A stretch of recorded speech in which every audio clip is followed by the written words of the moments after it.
اپنے ذہن میں یہ دہرا لیں کہ جو سبق آپ پڑھ رہے ہیں اس کا نام ہے عام، اور عام ہر وہ لفظ ہے جو بیک وقت کئی افراد کو شامل ہوتا ہے۔ اس کے دو حصے ہوتے ہیں، یعنی اس کی دو اقسام ہوتی ہیں۔ ایک وہ عام ہوتا ہے جس میں سے بعض افراد کو خاص کر لیا گیا ہوتا ہے، اور ایک عام وہ ہوتا ہے کہ جس میں سے بعض افراد کو خاص نہیں کیا گیا ہوتا ہے، کسی بھی فرد کو خاص نہیں کیا گیا ہوتا ہے۔ اسی کی ایک مثال قرآن پاک میں آئی ہے، فَقْرَؤُوا مَا تَيَسَّرَ مِنَ الْقُرْآنِ۔ تو اس میں ما جو لفظ آیا ہے، جو آپ نے پڑھا تھا کہ ایک عام وہ ہوتا ہے جو لفظی طور پر ہوتا ہے، مسلمون مشرکون، اور ایک عام وہ ہوتا ہے جو معنوی ہوتا ہے، جیسے من اور ما، تو یہ وہ ما ہے۔ فَقْرَؤُوا مَا تَيَسَّرَ مِنَ الْقُرْآنِ کا ترجمہ یہ ہے کہ پس جو قرآن میں سے میسر ہو پڑھ لیا کرو نماز میں، جو میسر ہو، ما تیسرا، تو یہاں پر ما عموم پر دلالت کرنے کے لیے آیا ہے، اور یہاں قرآن پاک کی کوئی مخصوص صورت مراد نہیں ہے۔ یعنی اس ما کا یہ مطلب ہے کہ یہ وہ والا عام ہے جس سے کسی بھی فرد کو یا کچھ افراد کو یا کچھ چیزوں کو خاص نہیں کیا گیا ہے۔ اور آپ نے پڑھا تھا کہ اس طرح والا عام جس میں سے کسی بھی افراد کو خاص نہ کیا گیا ہو، یہ خاص کی طرح سے ہوتا ہے، جیسے کہ خاص ہو۔ اسی طرح اب تک جو آپ نے پڑھا عام کے بارے میں، پچھلی بھی مثال میں پڑھتے ہوئے آپ کو ایسا لگا جیسے کہ آپ خاص کے احکامات پڑھ رہے ہیں، اور آج بھی ایسا ہی لگے گا۔ خاص کے حکم کو ذہن میں رکھنا پڑے گا۔ خاص کا حکم یہ تھا کہ اس پر لا محالہ قطعی طور پر عمل کرنا واجب ہوتا تھا، تو اس پر بھی، اس عام پر بھی عمل کرنا واجب ہے۔ اور وہی بات ہے کہ اس کے مقابلے میں اگر کوئی خبر واحد، حدیث یا قیاس آ جائے گا، تو یہ دیکھا جائے گا کہ ان دونوں پر عمل ایک ساتھ کرنا ممکن ہے، اس طرح کے اس عام پر جو حکم ہے اس میں کوئی تبدیلی واقع نہ ہو، تو پھر تو دونوں پر عمل کر لیا جائے گا۔ جیسے کہ آج کے سبق میں دونوں پر عمل کر لیا جائے گا، اس کی مثال ہے یہ۔ لیکن اگر اس کے مقابلے میں، اس طرح والے عام کے مقابلے میں، اگر کوئی خبر واحد ایسی آ جاتی ہے یا قیاس ایسا آ جاتا ہے جو کہ تعارض پیدا کرتا ہے، اپوزٹ ہوتا ہے، اور دونوں کو، یعنی قرآن کو اور حدیث کو جمع کر کے ان دونوں پر عمل کرنا ممکن نہیں ہوتا ہے، تو پھر قرآن پہ عمل کیا جائے گا، حدیث کو اور قیاس کو ترک کر دیا جائے گا۔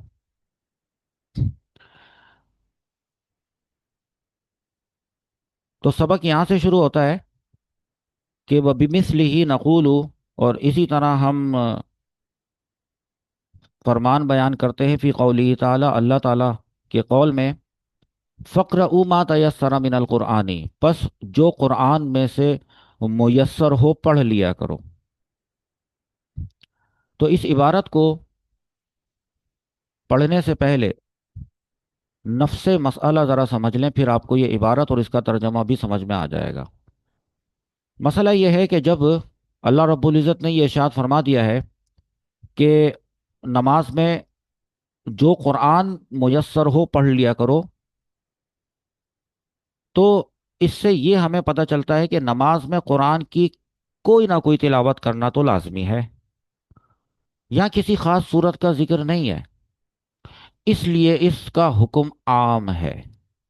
مطلب یہ ہے کہ نماز کے اندر قرآن کی کوئی بھی آیت پڑھ لینا کافی ہے، اور اس سے نماز درست ہو جاتی ہے، یہ مطلب ہے۔ اچھا، اب دوسری طرف ایک حدیث آتی ہے جس میں رسول اللہ صلی اللہ تعالی علیہ وآلہ وسلم انہوں نے ارشاد فرمایا ہے کہ لا صلاۃ الا بفاتحۃ الکتاب، یہ ابھی حدیث ہم اسی عبارت میں پڑھیں گے بھی۔ حدیث کا مطلب یہ ہے کہ سورہ فاتحہ کے بغیر کوئی نماز نہیں ہوتی۔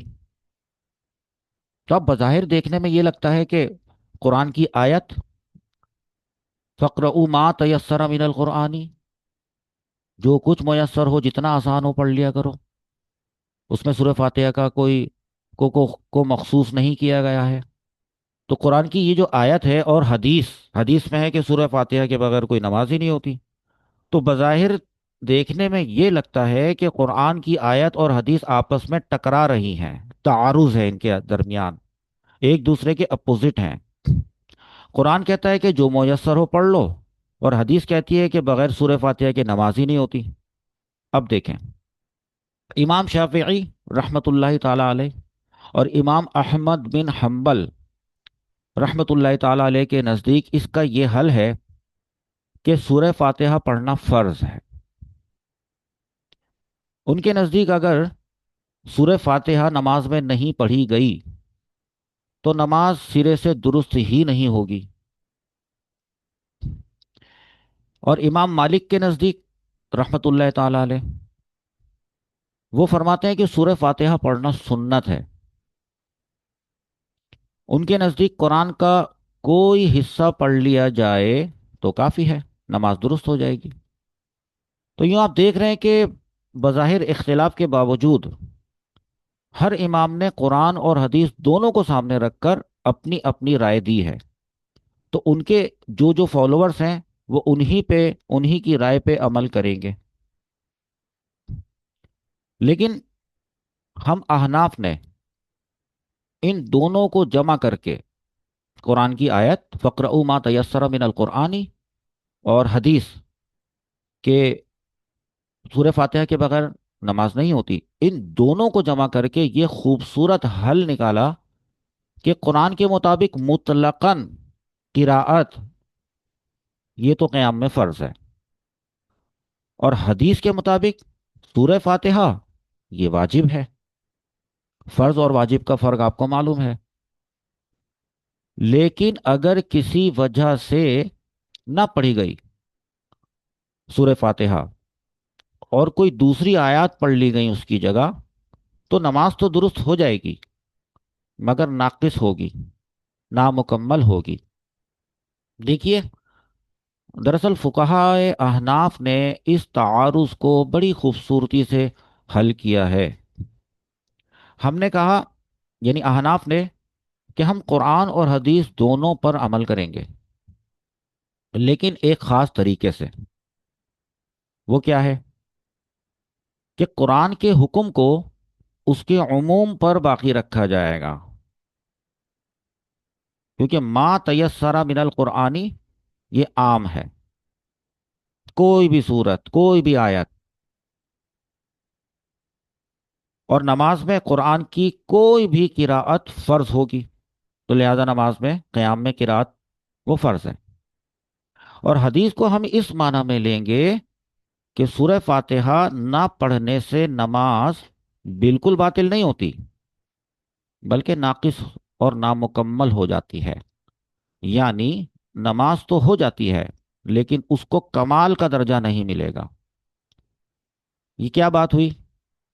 بات یہ ہوئی، احناف کے نزدیک قرآن کے مطابق نماز میں مطلقاً قراءت فرض ہے، اور حدیث کے مطابق سورہ فاتحہ فرض ہے، سورہ فاتحہ پڑھنا واجب ہے۔ اس طرح دیکھیے، قرآن کی آیت پر بھی عمل ہو گیا اور حدیث پر بھی عمل ہو گیا۔ اب اس عبارت کو پڑھتے ہیں، اور یہ جو آپ کو ہم نے بات بتائی ہے کہ سورہ فاتحہ پڑھنا واجب ہے، اس کو بھی پڑھتے ہیں۔ دیکھیں، وَبِمِثْلِهِ نَقُولُ فِي قَوْلِهِ تَعَالَى، اور اسی طرح ہم اللہ تعالیٰ کے اس فرمان میں بھی یہ کہتے ہیں کہ فَاقْرَؤُوا مَا تَيَسَّرَ مِنَ الْقُرْآنِ، بس قرآن میں سے جو آسان ہو، میسر ہو، پڑھ لو، پڑھ لیا کرو۔ فَإِنَّهُ، تو بے شک یہ جو حکم ہے عامٌ، یہ حکم عام ہے، فی جمیع ما تیسر من القرآن، قرآن کے ہر اس حصے کے بارے میں جو میسر ہو۔ ومن ضرورتی عدم توقفی،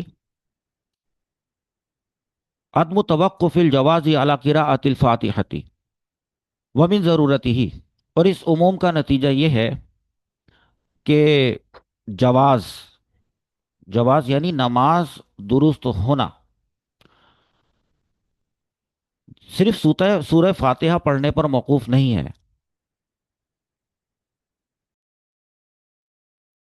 وجاء فی الخبر، اور حدیث میں آیا ہے، انہو، کہ انہوں نے، یعنی رسول اللہ صلی اللہ تعالی علیہ وسلم نے، قال، ارشاد فرمایا، لا صلاۃ الا بفاتحۃ الکتابی، فاتحۃ الکتاب یعنی سورہ فاتحہ کے بغیر کوئی نماز نہیں۔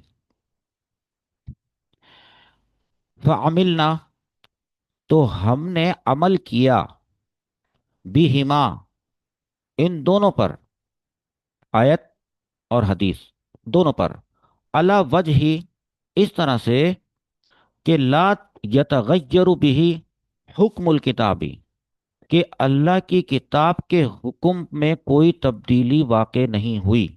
تو ہم نے کیا لکھا ہے کہ تو ہم نے دونوں آیت اور حدیث پر اس طرح عمل کیا کہ کتاب اللہ، قرآن کا حکم تبدیل نہیں ہوا۔ وہ جو تھا کہ فقر ما تیسر من القرآنی، وہ حکم بھی تبدیل نہ ہوا۔ اور رہی بات حدیث کی، تو وہ دیکھیں، بِأَن نحمل الخبر على نفی الکمالی، اس طرح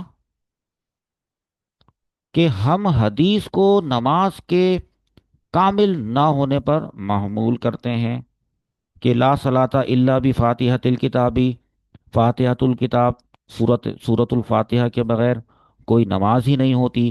تو ہم کہتے ہیں کہ نماز کامل نہیں ہوتی، ہوتی ہے لیکن نماز کامل نہیں ہوتی، اس لیے نفی الکمال صلاۃ حتی یکون، یہاں تک کہ ہو جائے مطلق القراءتی، مطلق قراءت، فردن، فرض، بھی حکم الکتابی، قرآن کے حکم کی وجہ سے، یعنی حتیٰ کہ مطلق قراءت یعنی قرآن کا کوئی بھی حصہ پڑھنا قرآن کے حکم کی وجہ سے فرض ہے، ما تیسر من القرآنی، و قراءت الفاتحتی، اور سورۃ الفاتحہ کی قراءت واجبتن، وہ واجب ہے، بحکم الخبری، حدیث کے حکم کی وجہ سے۔ یہاں پر ایک سوال ذہن میں آتا ہے کہ ہم احناف کے نزدیک قیام میں جو قراءت فرض ہے، اور قراءت میں سورہ فاتحہ بھی پڑھی جاتی ہے، وہ واجب ہے۔ اور آپ کو یہ بات معلوم ہے کہ نماز میں جب کوئی بھولے سے واجب چھوٹ جاتا ہے تو سجدہ سہو کرنے سے نماز ہو جاتی ہے۔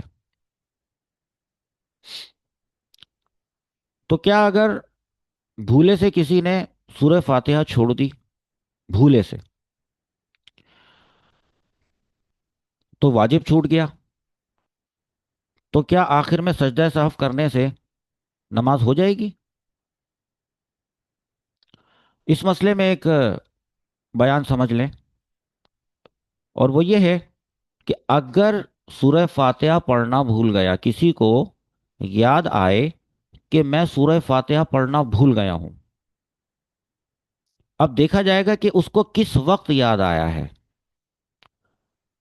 اگر یہ یاد آیا اس کو رکوع میں، تو وہ واپس قیام میں آ جائے اور سورہ فاتحہ پڑھے اور سورت پڑھے۔ اگر اس کو رکوع کے بعد قومہ میں کھڑے ہونے کی حالت میں یاد آیا، تو اس کو چاہیے، تب بھی اس کو یہی کرنا چاہیے کہ دوبارہ قیام میں پلٹ آئے اور سورہ فاتحہ پڑھے۔ واپس پلٹ کر سورہ فاتحہ جب وہ پڑھے گا تو پھر دوبارہ رکوع بھی کرے گا۔ یہ جو دوبارہ رکوع کرے گا یہ فرض ہے۔ پہلے والا جو رکوع تھا وہ بھی تھا فرض، لیکن اب چونکہ یہ قیام میں پلٹ آیا ہے تو ظاہر سی بات ہے آگے کنٹینیو نماز کرنے کے لیے بالکل ترتیب سے نماز پڑھے گا، پھر دوبارہ رکوع کرے گا، تو اور اسی طرح آخر میں سجدہ سہو کر لے گا، نماز ہو جائے گی۔ لیکن اگر اس نے سورہ فاتحہ پڑھنے کے لیے واپس پلٹ کر دوبارہ رکوع نہیں کیا تو اس کی نماز فاسد ہو جائے گی۔ کیوں؟ کیونکہ اس نے فرض یعنی رکوع وہ چھوڑ دیا۔ ایک تو اس نے پہلے واجب چھوڑا تھا، سورہ فاتحہ نہیں پڑھی تھی، اب اس نے سورہ فاتحہ پڑھنے کے لیے قیام میں آ گیا، اور قیام میں آنے کے بعد اس کو رکوع کرنا چاہیے تھا، قیام میں آ گیا، سورہ فاتحہ پڑھ لی، واجب ادا ہو گیا، لیکن رکوع میں نہیں گیا تو فرض چھوڑ دیا، اس سے بھی بڑا جرم کر دیا، تو نماز فاسد ہو جائے گی۔ اچھا، اگر وہ سجدے میں جا پہنچا تھا تو کیا حکم ہے؟ اگر وہ سجدے میں پہنچنے کے بعد یاد کرے کہ او ہو، سورہ فاتحہ پڑھنا تو بھول گیا تھا، سورہ فاتحہ رہ گئی، تو اب واپس پلٹنے کی ضرورت نہیں ہے، بس آخر میں سجدہ سہو کر لے گا تو نماز اس کی درست ہو جائے گی، کیونکہ سورہ فاتحہ پڑھنا جو تھی واجب تھی احناف کے نزدیک۔ اب دیکھیں، مختصر اس کو لکھ لیں اپنے پاس کہ رکوع یا قوما میں یاد آئے، واپس جا کر سورہ فاتحہ پڑھے، دوبارہ رکوع کرے، اور آخر میں نماز کے آخر میں سجدہ سہو کرے۔ دوبارہ رکوع نہیں کیا، نماز ٹوٹ گئی۔ صحیح ہے؟ تھا یہ رکوع یا قوما میں یاد آنے کی بات۔ سجدے میں یاد آیا تو نماز جاری رکھے، اور آخر میں صرف سجدہ سہو کافی ہے۔ تو یہ ایک ہمارا سبق ہوا، اور اسی سے ملتا جلتا یعنی حکم وہ ہم اس کے اگلے سبق میں پڑھیں گے، جس میں وَلَا تَأْكُلُوا مِمَّا لَمْ يُذْكَرِ اسْمُ اللَّهِ عَلَيْهِ یہ والا معاملہ آئے گا۔ تو چلیں اس کے بعد آم کی ایک اور مثال پڑھتے ہیں۔